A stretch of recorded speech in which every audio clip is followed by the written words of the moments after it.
I just can't stop pickling things, I'm telling you. Not bananas, but I have some peppers that I need to do something with, and a whole bag of those little cute ones.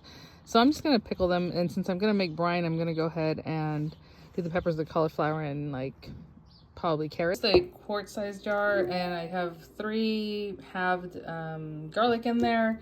I'm just going to cut this serrano. I'm using serrano just for the spice.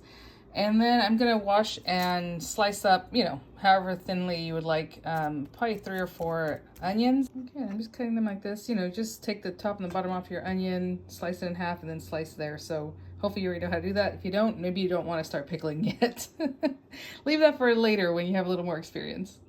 I will say I don't like to waste. I compost everything that, you know, is left, but like this one feels squishy. You don't want an onion that feels squishy. You want the best fruits, right? And veggies. So always things that don't have blemishes, I'll cut this away. And just nice and fresh.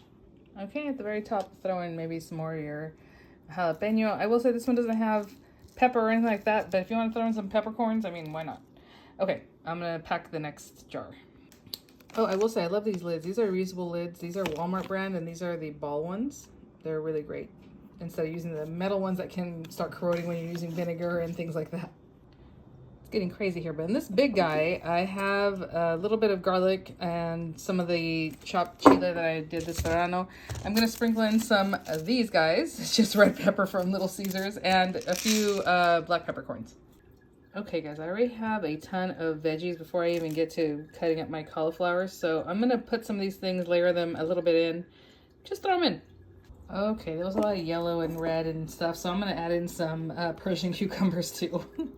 And I'm sure we already discussed this, but half it, take off as much as you can, and then just come in with a knife and go at an angle here and cut this core out.